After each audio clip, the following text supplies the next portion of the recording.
Hello, everyone. Welcome back to another episode of Just Being Candid. And I want to call this series the features because I don't have a lot of guests on the show. And you are officially my second guest, Marsha. She is the owner and founder of HerSuite Spot. And she also has an upcoming conference called HerRise. We're going to get all into that. So, Marsha, welcome to the show. How you doing today? Thank you for having me. Thank you for being here. I'm glad. They call it 6 degrees of separation. So thank you, Dawn Kelly. She's gonna be my next guest too. And Yes. so it says that you've been in the business industry for 20 years, over 20 years. Yes. Can't you tell? You I know, can't, I'm not gonna put your age out there, but when you told me your age, I was like, yeah, we don't crack. We got I'm not mad at my age. I'm 46 some and people feeling don't like to say good. don't look 46. I'm feeling good about myself. I'm happy where I am. I'm where I'm supposed to be in my life for my age. So, I'm blessed. So let's take us down the journey, the experience, because it takes a lot to be in the industry for 20 years, and to be in it for over 20 years, that means you actually love it.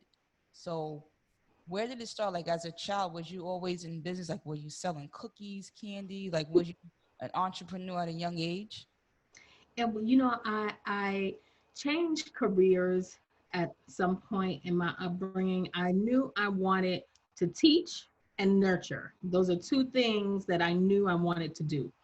So I went first, being a Haitian young girl, I went first towards medicine, right? I went to nursing. I wanted to be a nurse, a pediatrician by way of being a nurse. And when I got to high school, and started in nursing school and got to those science classes, I said, well, maybe this is not for me, Mm. right? And so I was also really great in math. So I knew, okay, let me go towards the accounting route. So I went and transferred myself out of nursing to math or accounting. And then I got to the really, really hard accounting. And then I would sit in class, and I was also the socialite. So I am like the nerd that likes to hang out. And so when I got to my accounting classes and the people I was surrounded by, I was like, this is not who I want to be around for the rest of my career in life. And then I switchly transferred over to business management, economics, and entrepreneurship. And I found that this is where I thrived. And I started my career in fintech or FinServe. Now that the two industries, fintech and FinServe, are pretty much the same. But I started really in the back scenes, doing whatever they asked me to do.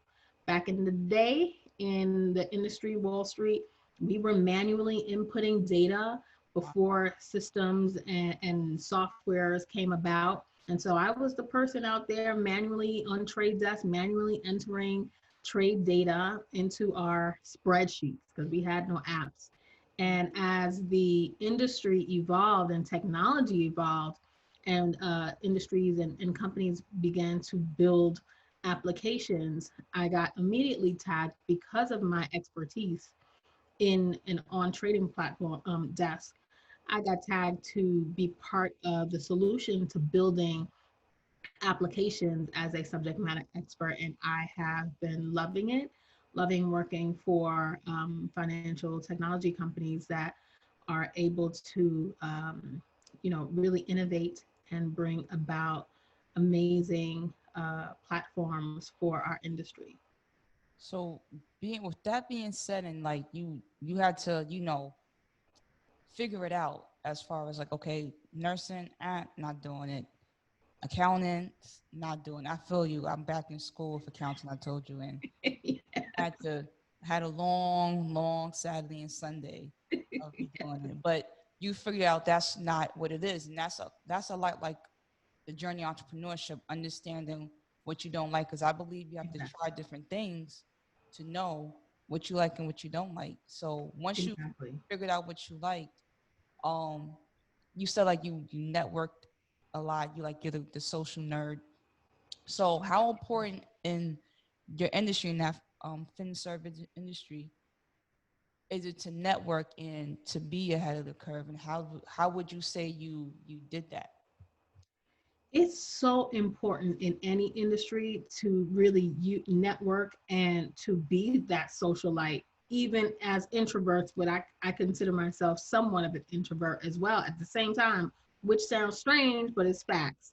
You can be an introvert, extrovert all at the No, same time, that's true. but it is so important to to the advancement to your career, as well as for you to learn and to get educated by the leaders, to be the Right. person, right? When you network within your industry, within your corporation, that's when people see you, and that's when people will remember you and act as, we have a panel discussion at the conference this year: sponsorship versus mentorship, what is the difference? And the true pathway to leadership is sponsorship and mentorship, and having people through networking, through being able to uh, express yourself and show others what you're capable of beyond just getting your job done, because it's not enough anymore to just get your job done It's and not. go home, right? If you're trying to be a leader, if you're trying to advance in your company and in your business, right? Just because you have the product that people want and it might be awesome, if you're not networking and talking about who you are and what you do and what you represent, who's going to be there to listen, right? So networking was everything. I'm a social entrepreneur on the other side of that too. Like you said earlier, I started the same way I did with my career. I did catering, I did career coaching, resume writing. I've done all sorts of things. I've done events planning. And to me, now as the master business coach that I am, I feel like I've taken all the experience I've had through the vast areas of entrepreneurship that I've personally been through, and have the skills that I use to help the businesses that I've worked for and that I still work for succeed. I know that, that's all things that are necessary in order for you to make it. Right. So my question is, being that you worked for companies and you helped them scale a business and grow, at what point did you say, I want to have my own? Ooh, that's a good story. I love stories. Ooh, that's a good story. You want to hear Because it? I always want to know, like, what at what, because you're in your field and you're doing well, you're making money. Like you said, life is good. So some people get comfortable Yeah. and don't think it's gonna end. And Yes. thank God it hasn't ended for you. But Yes. what was that point where you was like, you know what? Let me just start my own business just in case. You know, the light got shined on me with the current employer that I have. Not the employer, because the company that I work for, the product that I work for, it started 9 years ago, Okay. and we were a small startup, small shop. I am there with, maybe 20 people in the US office or less. And we're working, we're hustling, we're all doing 2, 3 jobs at once, which is what I love to do. I love working with startups, right? And so we get to a point after a while of being there where they announced they got sold. They hit the jackpot. Every major tech company's startups goal is their exit strategy is to be acquired, to be sold, right? Right. And so they were sold. We all celebrated. We were all excited. And days after the announcement, weeks after the announcement, I noticed that we got no recognition in the form of compensation. Compensation. Wow. Ain't that the case? Hello. And it was like my first experience, because I've worked with startups and I've worked with organizations that have gone through some type of transition, and we always got rewarded for it, right? There was no dinner, there was no bottle of champagne, there was no little side check to say thank you for being the Black female on the roster to show our diversity in this organization. There was nothing. And when I saw that, I said to myself, holy Toledo, I've been in this industry. By then, it was over maybe 17 years or so. And I'm like, oh, wow, I'm here hustling, trying to make pancakes for catering gigs and, you know, doing events. But what I need to be doing is this for my people. I Mm-hmm. need to be doing and using the skills that I have as an analyst, as a strategic thinker, right? And as a partner to women, and particularly women of color, African American women at that, Right. to help them build their businesses. What I knew then and what I know now wholeheartedly is that we are starting side businesses, right? While working our corporate jobs to help us what? Earn more money, feel like a boss, right? Because at work, what happens? We are left behind in leadership roles and Yep. we are underpaid, right? So I said, you know what? I need to take my skills and transfer it to helping my people scale and build and grow businesses so that we could all be our $1 million brands. I hear that. So then let us know when her sweet spot was developed, how did the how was getting your first client? Because even though you work with startups, now that you're on your own under your brand, your name, what was the process of getting clients for you? Like, was it easy or was it because of who you were? It's never easy. I don't care where you are in your career, in your business, it's never easy. It's a process, like you said. So when I first started, I actually started with the event. I kind of started backwards. So after that moment, I said, you know what? I just had a moment where I was not included in the success. So I created this event. And back then it was called Women on the Rise Forum and Expo. I created the event as a way to help celebrate us and Okay. to bring people together, to help educate them, to help give them resources, connect them to different people in areas of mindset, money, marketing, and media, right? Where they could get the tools they need. And I started with the event. And as I kept doing monthly events, monthly workshops, I started to build my own network. Right. And from there is how I truly started getting my clients. It was kind of um, I snuck my way in by way of serving, right? If you're a coach, and I know you do wonderful training and coaching for people out there, so you know, congratulations and kudos to you for what you're doing. I'm trying to get And like you. you not And trying, you there. I'm almost there. I'm almost there. Yes, you are. Look at that. Let's get going behind you. Soon to be released, guys. Stay tuned. I So appreciate it. so it started out as just serving my community, serving women that I was like friends with, that I knew locally.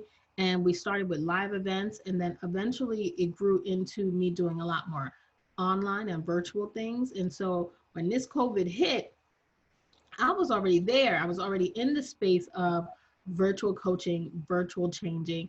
I had to step back. I had to go opposite from other people because I was like, okay, I just became a homeschool teacher. You know, this whole pandemic was happening to me. So I had to really step back this year in order for me to properly self-care and balance my life. I was gonna say with COVID, um, what did you learn about yourself? Because Ooh. we had a lot of time to think. Like I know at one point I was like, oh, Candid, you got to change some certain things, like my eating habits and just like just hard truth. So like, but you did you learn like like, oh, I really don't like this, because when you're in your house for so long, especially if you took it real I'm serious. working remote. I have been working remote over 4 years now, for Oh, years. So nothing has changed for me except that my son was placed in my home with me during my normal work hours, and then I had to homeschool him during that period between mid-March and June, oh, and so that that's was a my little challenge. so for balance. Yeah. So how did that time management take into effect? You know, I because I practice what I preach in some sense. I was able to create schedules. You can't see it because I took them down, but I created schedules. Immediately, I went into my normal planning mode. There are schedules everywhere. There are worksheets.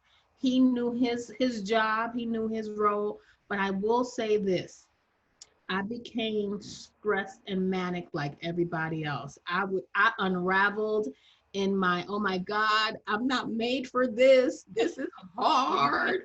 Cold tissue, was that you? Let's go to the store. I was on that line I was every on other line day. too.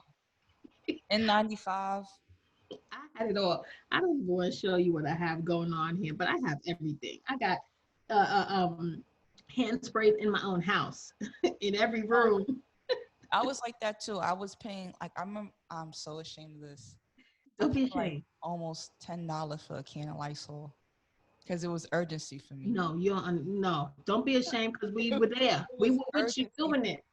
I was there. They was like, I was like, let me get two. I was like, yo, you pay like 18.98 for 2 cans of Lysol.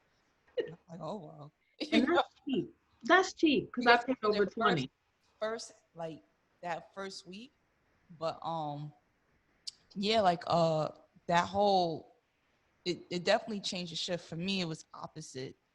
I Hmm. was teaching at physical locations and I was doing more speaking engagements at, youth centers and high schools. So when the pandemic happened, contracts got canceled. And this is when I started kicking off like speaking at like prominent locations now. And the Right. first prominent location, it was BAM in Brooklyn. I was gonna speak there. And it was the day before my birthday, and they was just like, yeah, Oh man. because my birthday's in April. They was like, it's not gonna happen. I was like, man. So Oh, just adjusting to the virtual, so I literally just like fell back, and I had to figure you had to take the time. But my COVID quarantine was figuring out how I'm gonna like make this pivot. sustainable income, yeah, and pivot, Yeah. because I am the introvert where putting myself out there on social media and stuff is like, ugh. But I'm doing it because you got to be uncomfortable. You got to be uncomfortable. You got to stretch yourself. So I did go through a lot of strategy sessions in the beginning, helping entrepreneurs and clients pivot and create strategies to immediately jump into it. Because it's not hard. It's just a matter of kind of fleshing out what resources to use, and also getting comfortable being uncomfortable doing it. I don't like it. I don't love going online. I don't love going live. Right. You don't see me doing it rarely, but guess what? I do it. And when I do it, when the light comes on, it's like when you see the red light, it's like, hello. Yeah. It's like, hello, let's go. Right? You know You what know, you're doing it for. right. And Take you a while. know, when you get the reactions of the people that are inspired, learn something new, and they're like, "Oh, you just reminded me what I know, but I forgot I knew it," and you give them renewed motivation.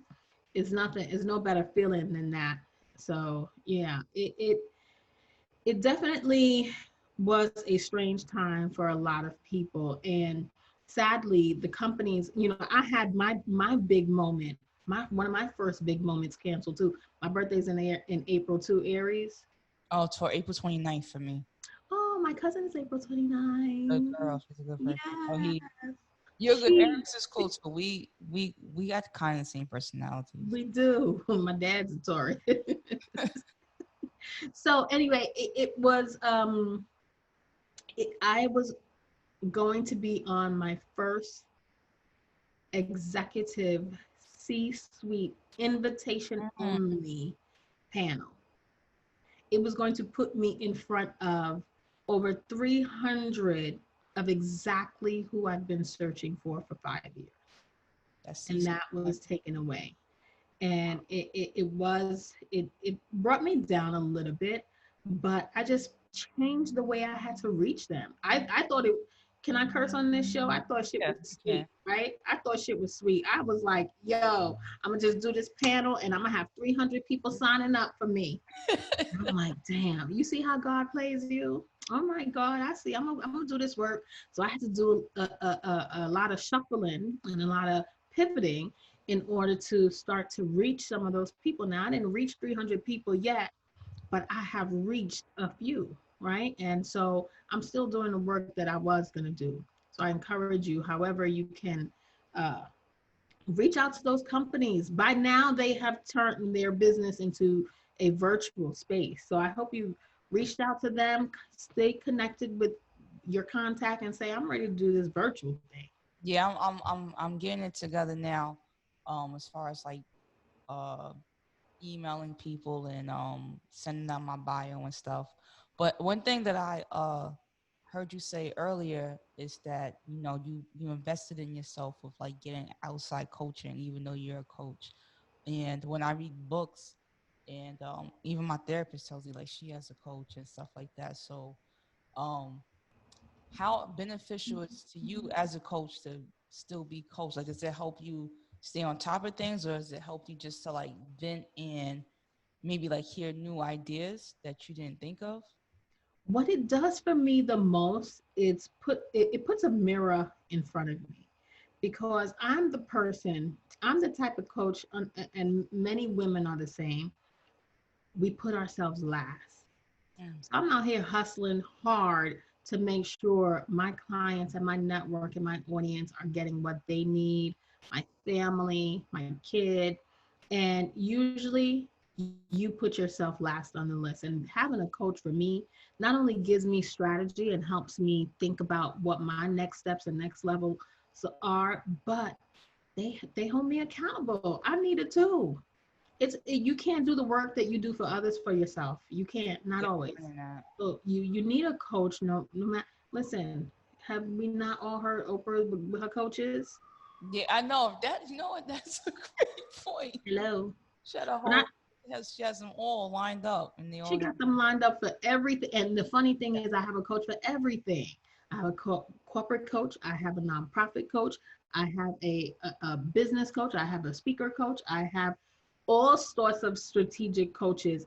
And they're there for different purposes to help me in different areas that I need improvement on and that I need strategic partners. So, at HerSuite Spot, we say that we're your strategic partners and we give you the resources. We bring you all of the people you need that'll help you with mindset, money, marketing, and media.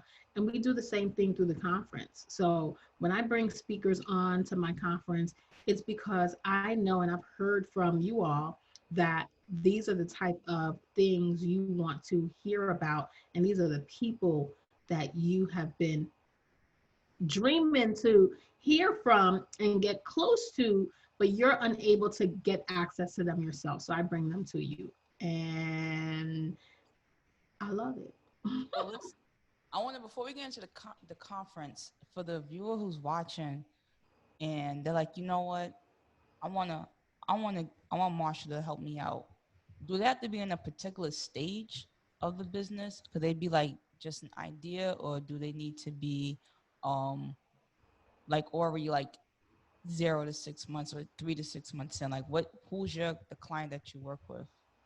Generally, it's someone who has been a little bit further in their business Okay. and or have executed in some way the services, yet just don't know how to put together their offering, their package, don't know how to present their brand in order for them to repeatedly get customers on a more consistent basis and increase their revenue.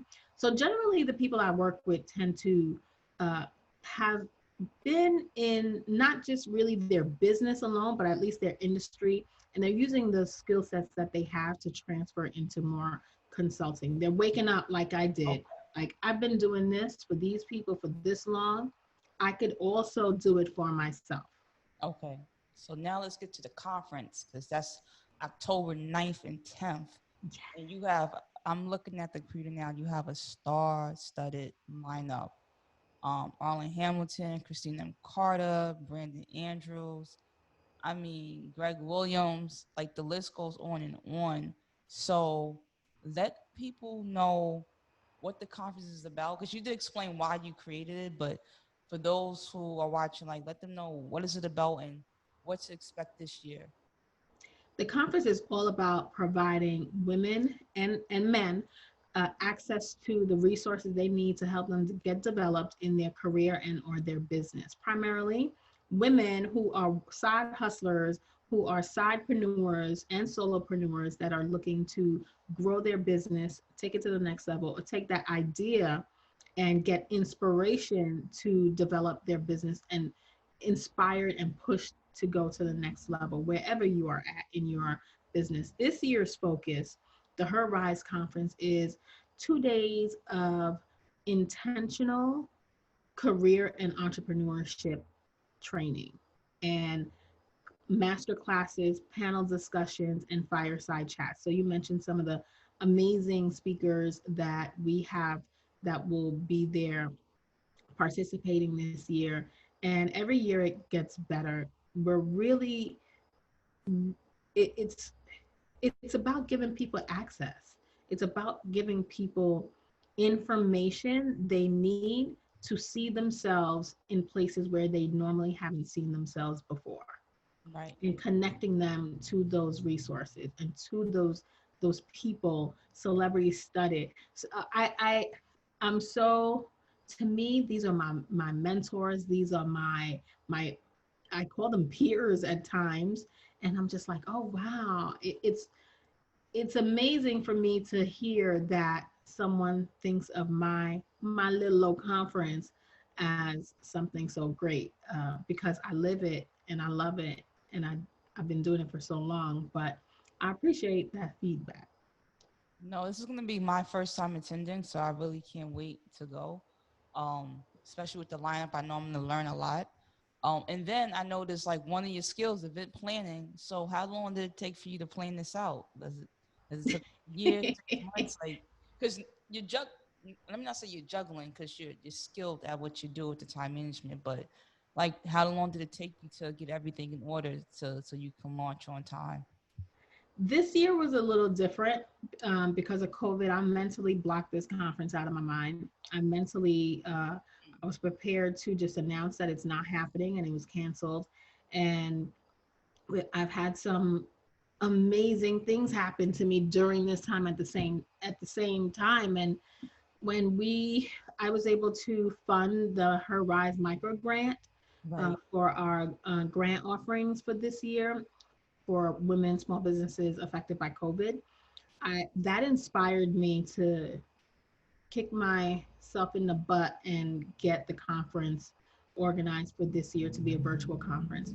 And that process pretty much started in June, but normally, and it is because I've had 6 years experience putting Right. together this conference that I was able to really turn it around in such a quick time. Right. I don't recommend that you take 2 months to plan a conference at all. Normally, it's a 6 to 8 months process. When I'm done with the conference in October, by November, December, the plan's already in motion for the next October. So this year was very unique.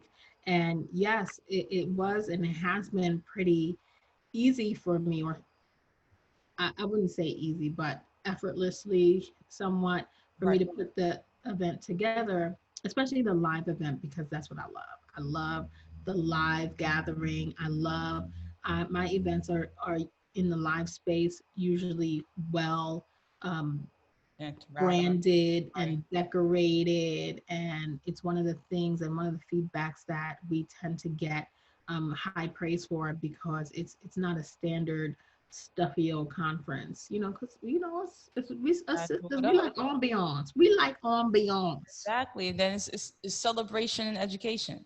Exactly. Celebration education. So let me ask some quick questions, some like fire questions here. What is your favorite book that you could read over again? Well, I'm reading several books right now. My favorite one, my newest favorite one is standing in front of me, and I'll say is Arlen Hamilton's book. I've heard it on the audio. I listened to the audio and I'm reading it too. Wow. And yeah, because her story is inspiring. Some of the things that she kind of walks you through in the way of her advice and her lessons learned are motivational, and it helps you put your own self in perspective. So I enjoy um, really reading that book, and I've been a part of her mastermind, which really helped with connecting a lot of things together. So that's my current. And then I have another one. See, I got a couple of stacks of them. And it's funny because they're speakers. So it's not I'm not reading it only because they're speakers. I would have bought it anyway and read them. So I'm also reading Christine um, Mom AF, and this is fantastic Okay. for the mom, the mompreneur, working mom. This is a great read. It really is. So that's number two. That's my next. My What next. you got a top podcast that you listen to? Your go-to podcast? Well, because I'm supporting and I'm supportive of my friends, Woken Free, WOKEN Free, from Natasha Nurse and her husband, they crack me up. And so I am enjoying that podcast. I love in the suite. Is it in the suite? In the C suite uh, with Tina. I love her podcast. Okay. And these are podcasts that I just also recorded. And it's only because I love it so much. So when you love a podcast and you see yourself in it, Mm-hmm. contact them, right? Right. No, Get that's on the podcast. So I loved it so much. I said, hey, can I be a guest on your show? And you never know. Like I'm here now. Thank you, you're Candid. welcome. Let's see. What was your quarantine snack of choice? Oh gosh, let me tell you something. I was in Whole Foods every other week with my mom and my aunt. So I would get their little mini muffins. That come in the pack? It's like, Yes. yeah, I had a lot of quarantine snacks. The mini muffins were my fave, and nothing good, sadly. But I would, That's your snack of choice. right? Can you have a lot? I have a lot. That's a problem. Yeah, I have several, but the muffins you use your go-to. What was The my hummus, the garlic hummus, love it. that's your thing? I have to get into hummus. I haven't done that yet. So What good. what is your go-to movie? I'm only thinking of things that are current and present, and my son won't take